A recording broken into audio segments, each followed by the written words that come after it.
পরে মেঘের কথা ঝলকে যদি সদা মাঝে নদী পয়সাই তাই রে আমি এই দেখিলাম সোনার ছবি আবার দেখি নাই রে আমি এই দেখিলাম সোনার ছবি আবার দেখি নাই রে নদীর পানি কেউ করে হানাহানি বাংলাদেশ তবু বাই বাই। উত্তরের সহজ মানুষের জেলা গাইবান্ধা। নাম শুনলে মনে আসে সারি সারি গরুর পাল, দিগন্ত বিস্তৃত ফসলের মাঠ আর ব্রহ্মপুত্র নদের বিশালতা।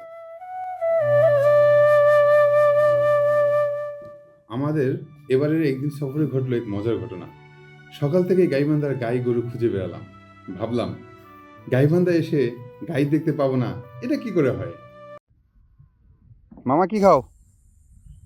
কি খাইতেছো? তোলা যাবে না, জীবনে বাঁচতে হলে অনেক কিছু খেতে হবে। আমাদের এই যে পাইলট মামা, মানে সরি নাবিক মামা আর কি, নাবিক মামা আমাদেরকে জানিয়েছে।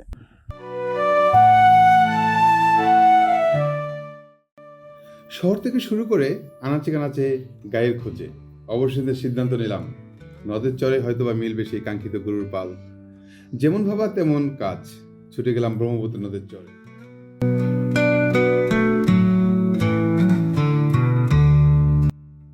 নদীর বিশালতা আর স্নিগ্ধ বাতাস মন ছুঁয়ে গেল। কিন্তু এ কি, গুপ্তমনির চরে গায়ের বদলে অসংখ্য ছাগলের মনের সুখে চরে বেড়াচ্ছে। কি আর করা, গাই খুঁজতে এসে ছাগলদের এই অবাধ বিচরণ দেখে বেশ ভালোই লাগলো। তবে তাদের খুনসুটি আর ছোটাছুটি দেখতেই সময়টা বেশ কেটে গেল। আমাদের কিন্তু প্রচুর ছবি তুলতে হবে।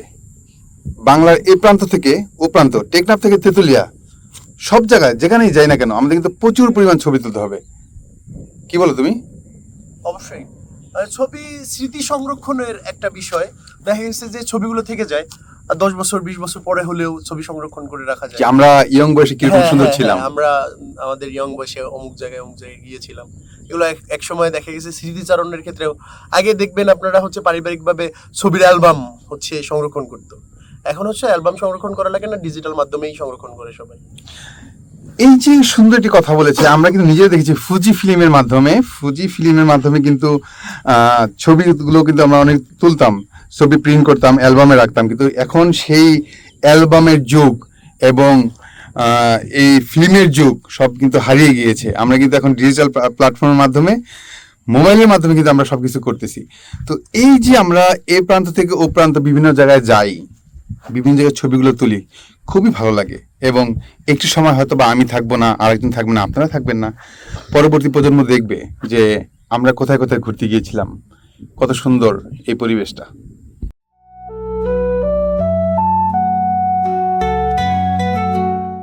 দিনের আলো থাকতে থাকতেই ঘুরে দেখলাম ব্রহ্মপুত্র নদ, ঐতিহ্যবাহী রেল স্টেশন, ব্যস্ত বালাসী লঞ্চঘাট এবং গুপ্তমনির চর। সব মিলিয়ে প্রকৃতি আর মানুষের এক দারুণ মেলবন্ধন চোখে পড়ল।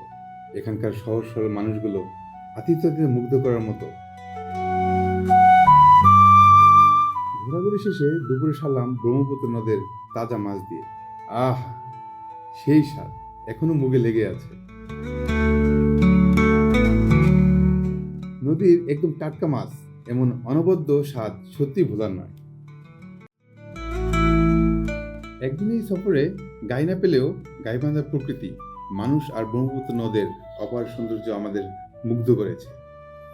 অপ্রত্যাশিতভাবে ছাগলের চরণভূমি আবিষ্কার করাটা ছিল এক নতুন অভিজ্ঞতা। আপনি কখনো গাইবান্ধা গিয়েছেন? আপনার অভিজ্ঞতা কেমন ছিল জানতে ভুলবেন না কিন্তু।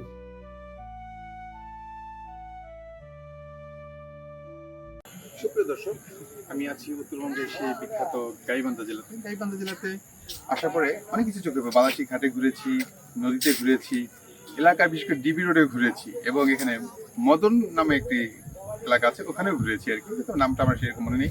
তবে সবচেয়ে আশ্চর্যজনক বিষয় হচ্ছে এই গাইবান্ধা কিন্তু একটা গাইও দেখা পেলাম না। নদীর পাড়ে যখন আমরা গাই খুঁজতে গিয়েছিলাম কোথায়, ওই পাশে একটি দ্বীপে। ওখানে যা দেখলাম যে গাই তো দেখা নাই, ছাগল আছে কিছু, তা মানে বান্ধা না আর কি, সারা ছাগল আর কি। তো এই গাইবান্ধা, এখানে কোনো গাই নেই। এটা হচ্ছে এই গাইবান্ধার সবচেয়ে মেন রহস্য। কেন এই গাই নেই, গাইগুলো কোথায় গিয়েছে? এবং গাইবান্ধার নামটাই বা কেন হলো? এটা হচ্ছে জনগণের কাছে প্রশ্ন। আশা করি আপনারা যারা এই ভিডিওটা দেখবেন আসলে কমেন্ট করবেন এই গাইবান্ধার গাইগুলো কোথায় গেছে। এই গাইবান্ধা থেকে সোহাগ যুক্ত ছিলাম আপনাদের সাথে। সবাই ভালো থাকেন, সুস্থ থাকুন। পরবর্তী কোনো ভিডিওতে আপনাদের সাথে আমি হাজির হব।